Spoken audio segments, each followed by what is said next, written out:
ഇതാണ് നമ്മുടെ essay പ്ലാനിങ്ങിൻ്റെ simple 5 steps. So ഇങ്ങനെ പ്ലാൻ ചെയ്ത് ഒരു എസ്സേ എഴുതി കഴിഞ്ഞാൽ നമുക്ക് ഒരുപാട് ടൈം സേവ് ചെയ്യാൻ പറ്റും. Hello guys, welcome back to Entri IELTS and PT. നിങ്ങൾ എസ്സേസ് എഴുതുമ്പോൾ പ്ലാൻ ചെയ്തിട്ടാണോ എഴുതാറുള്ളത്, പ്ലാൻ ചെയ്യാതാണോ എഴുതാറുള്ളത്?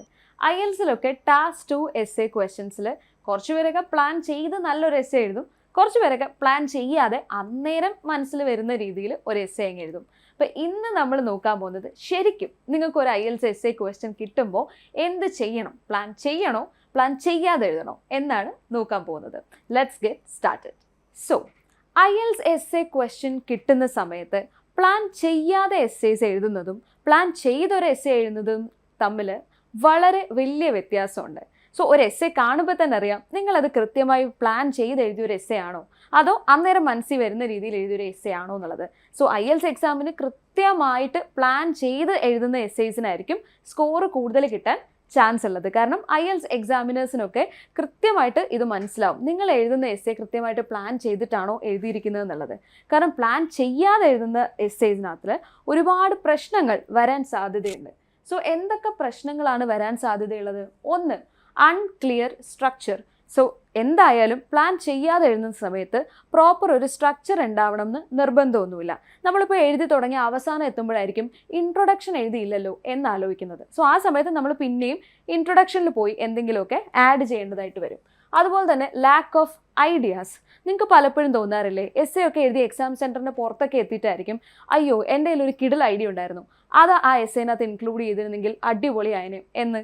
അപ്പോൾ അതൊക്കെ നമുക്ക് പ്ലാൻ ചെയ്താൽ നമ്മളുടെ മനസ്സിലുള്ള എല്ലാ ഐഡിയാസും പുറത്തെടുക്കാനായിട്ട് അത് സഹായിക്കും.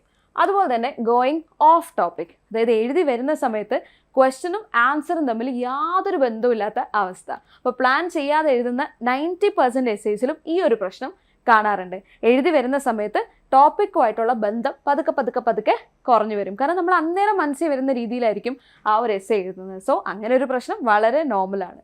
അതുപോലെ തന്നെ ടൈം മാനേജ്മെൻറ്റ്. നമ്മൾ ആ ഒരു സമയത്തെ ഒരു ഇൻസ്റ്റിങ്സിൻ്റെയും അന്നേരം മനസ്സിൽ വരുന്ന ഐഡിയാസിൻ്റെ ഒക്കെ പുറത്താണ് എസ്സേ എഴുതുന്നതെന്നുണ്ടെങ്കിൽ ആദ്യമൊക്കെ നമ്മൾ വളരെ സമയമെടുത്ത് എസ്സേസ് എഴുതും, പക്ഷെ അവസാനം ആകുമ്പോഴത്തേക്കും സമയം തികയാതെ വരും. അപ്പോൾ മിക്കവാറും പേരുടെ എസ്സേയിൽ കൺക്ലൂഷനൊക്കെ ഒരു സെൻറ്റൻസോ അല്ലെ 2 സെൻറ്റൻസോ ഒക്കെ അങ്ങനെ ഓടിപ്പടിച്ചിട്ട് എഴുതിയിട്ടുള്ള ഒരു എസ്സേ ആയിരിക്കും.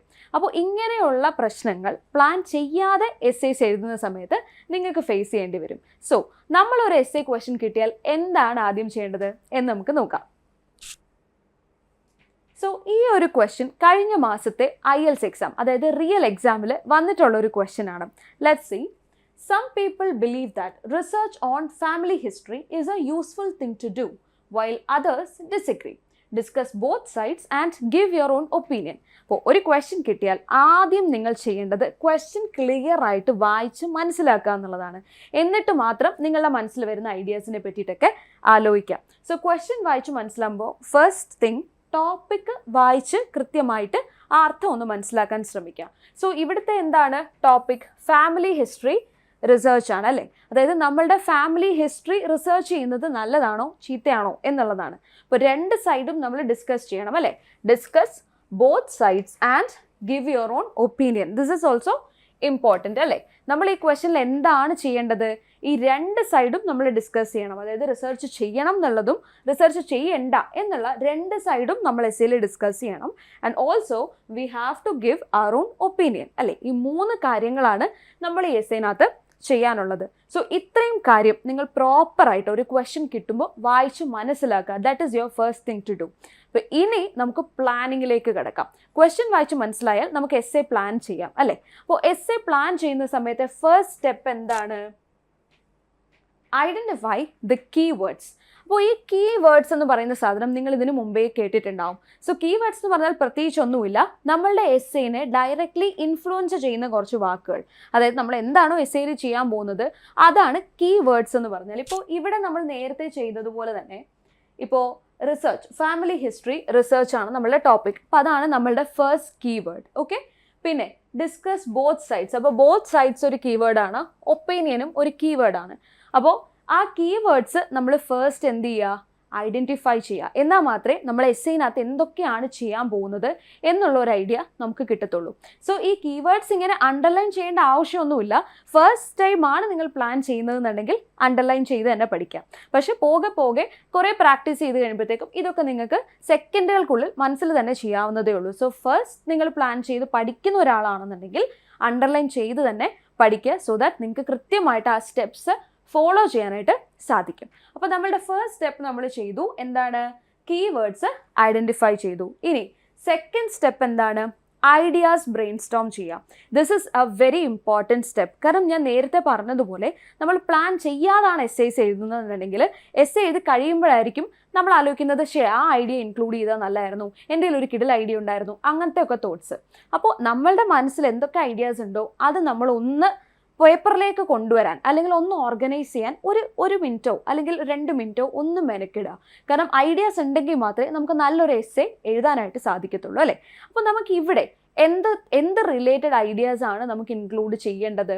അതായത് ഫാമിലി ഹിസ്റ്ററി റിസർച്ച് ചെയ്യുന്നത് നല്ലതാണ് എന്നുള്ള, അതായത് യൂസ്ഫുൾ ആണ്, ആ റിസർച്ച് യൂസ്ഫുൾ ആണ്, അതുപോലെ തന്നെ യൂസ്ഫുൾ അല്ല, ഈ 2 സൈഡും നമുക്ക് ഡിസ്കസ് ചെയ്യണം, അല്ലേ? ഇപ്പോൾ യൂസ്ഫുൾ ആണ് എന്നുള്ളതിനെ ബേസ് ചെയ്തിട്ടുള്ള പോയിന്റ്സും നമുക്ക് വേണം, യൂസ്ഫുൾ അല്ല എന്നുള്ളതിനെ ബേസ് ചെയ്തിട്ടുള്ള പോയിന്റ്സും വേണം. അപ്പോൾ എൻ്റെ മനസ്സിൽ ആദ്യം വരുന്ന ഐഡിയാസ് എന്ത് ചെയ്യണം? ഞാൻ പേപ്പറിലേക്ക് ഒന്ന് പകർത്തി നോക്കുക. ഇതും ഞാൻ പറഞ്ഞത് പ്ലാൻ ചെയ്ത് പഠിക്കുന്നവർ മാത്രം ഇത് ജസ്റ്റ് പേപ്പറിലേക്ക് മാർക്ക് ചെയ്ത് നോക്കിയാൽ മതിയാവും. നമ്മൾ പോകെ പോകെ ഇതൊക്കെ നമുക്ക് മനസ്സിൽ തന്നെ ചെയ്യാവുന്നതേ ഉള്ളൂ. സോ ആദ്യമായിട്ട് ചെയ്യുന്നവർക്ക് വേണ്ടിയിട്ടാണ്. റിസർച്ച് ചെയ്യുന്നത് നല്ലതാണ് എന്നുണ്ടെങ്കിൽ നമ്മുടെ മനസ്സിൽ ആദ്യം വരുന്നത് എന്തൊക്കെയായിരിക്കും?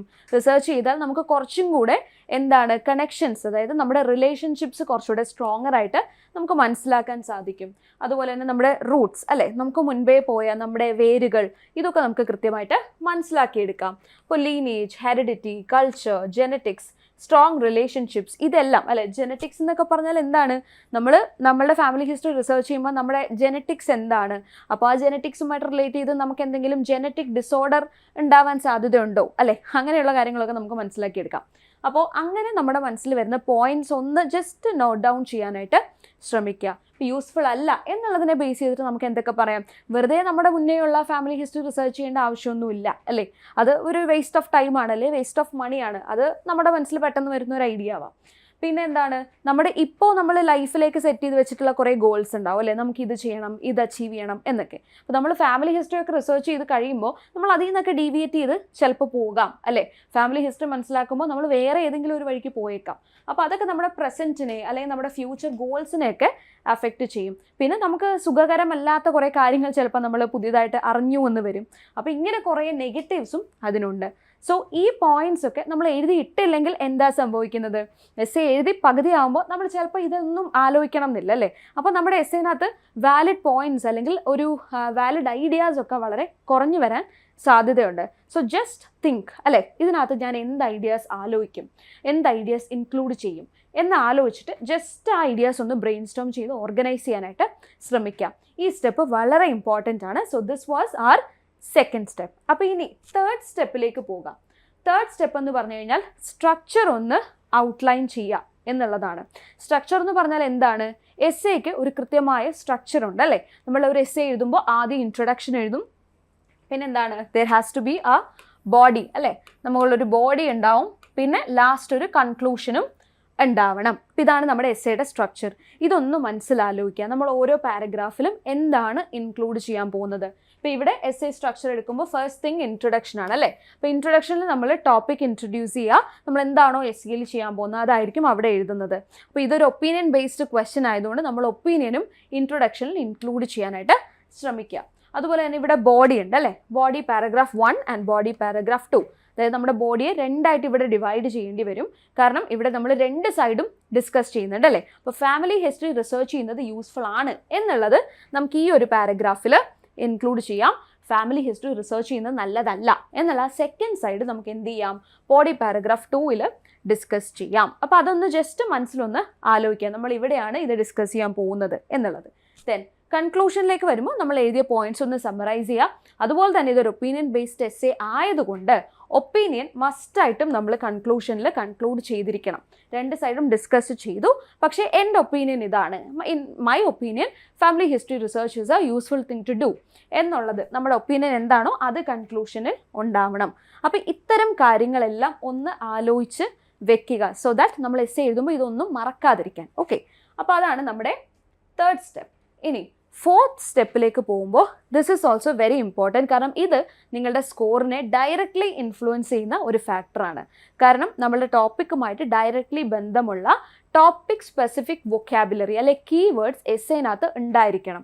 ഓക്കെ, അപ്പോൾ ഇവിടെ ഈ ഫാമിലി ഹിസ്റ്ററി റിലേറ്റഡ് ആയിട്ടുള്ള വാക്കുകൾ, ഓക്കെ, ഫാമിലി ഹിസ്റ്ററി റിലേറ്റ് ചെയ്തിട്ട് നമ്മൾ യൂസ് ചെയ്യാൻ പറ്റുന്ന കുറച്ച് വാക്കുകൾ ഉണ്ടാവും. ആ വാക്കുകൾ നമുക്കറിയാവുന്ന വാക്കുകളെ ഒന്ന് ഓർഗനൈസ് ചെയ്ത് വെക്കുക, എന്നിട്ട് അത് എസ്സേനകത്ത് എഴുതി വെക്കാൻ അല്ലെ ഇൻക്ലൂഡ് ചെയ്യാനായിട്ട് നമ്മൾ കോൺഷ്യസ് ആയിട്ട് മനഃപൂർവ്വം തന്നെ ശ്രമിക്കണം. ഓക്കെ, ഇവിടെ ഇപ്പോൾ നമ്മുടെ മനസ്സിൽ പെട്ടെന്ന് വരുന്ന വാക്കുകൾ എന്താണ്? Genetics, ancestry, culture, heritage, relevant, time consuming അല്ലേ. ടൈം കൺസ്യൂമിംഗ് എന്ന് ഉദ്ദേശിച്ചത് വേറെ ഒന്നുമല്ല, ഫാമിലി ഹിസ്റ്ററി റിസർച്ച് ചെയ്യുന്നത് ഒരു ടൈം കൺസ്യൂമിങ് പ്രോസസ്സാണ് അല്ലേ. നമ്മൾ ഒരുപാട് സമയം എടുത്തിട്ട് വേണം അത് റിസർച്ച് ചെയ്യാൻ. അപ്പോൾ ഇതൊക്കെ നമുക്ക് എന്ത് ചെയ്യാം? ഇപ്പോൾ ഇറലവൻറ്റ് അല്ലേ, അത് വളരെ ഇറലവൻ്റ് ആണ്. ഇതൊക്കെ സെക്കൻഡ് ബോഡി പാരഗ്രാഫിൽ ആഡ് ചെയ്യാൻ പറ്റുന്ന വാക്കുകളാണ്. ഇതൊക്കെ എന്ത് ചെയ്യാം? നമുക്ക് വേണമെങ്കിൽ ഫസ്റ്റ് ബോഡി പാരഗ്രാഫിൽ ആഡ് ചെയ്യാം. അപ്പോൾ ഈ വാക്കുകൾ, ഇത്രയും വാക്കുകളല്ല, ഒരുപാട് വാക്കുകൾ ഫാമിലി ഹിസ്റ്ററി റിലേറ്റ് ചെയ്തിട്ട് നിങ്ങൾക്ക് യൂസ് ചെയ്യാനുണ്ട്. അപ്പോൾ നിങ്ങൾക്കറിയാവുന്ന വാക്കുകൾ എന്ത് ചെയ്യുക? ജസ്റ്റ് ഒന്ന് ഓർഗനൈസ് ചെയ്ത് നിങ്ങളുടെ മൈൻഡിൽ വെക്കുക. ആദ്യമായിട്ട് പ്ലാൻ ചെയ്യുകയാണെങ്കിൽ ഇതൊക്കെ ഒരു പേപ്പറിൽ തന്നെ എഴുതി വെക്കാൻ ശ്രമിക്കാം. എന്നാൽ മാത്രമേ നമുക്ക് അങ്ങനെ ഒരു തോട്ട് ഉണ്ടാവത്തുള്ളൂ. ഈ വാക്കുകൾ നമ്മൾ ഉപയോഗിക്കണം. കാരണം എത്രമാത്രം കീവേഡ്സ് ഉണ്ടോ, എത്രമാത്രം ടോപ്പിക് സ്പെസിഫിക് വേർഡ്സ് നമ്മൾ ഇതുപോലെ എസ്സേനകത്ത് ഉപയോഗിക്കുന്നോ അത്രത്തോളം നിങ്ങൾക്ക് സ്കോർ ഇംപ്രൂവ് ചെയ്യാനായിട്ട് സാധിക്കും. ഓക്കെ, അപ്പോൾ ഇതാണ് നമ്മുടെ ഫോർത്ത് സ്റ്റെപ്പ്.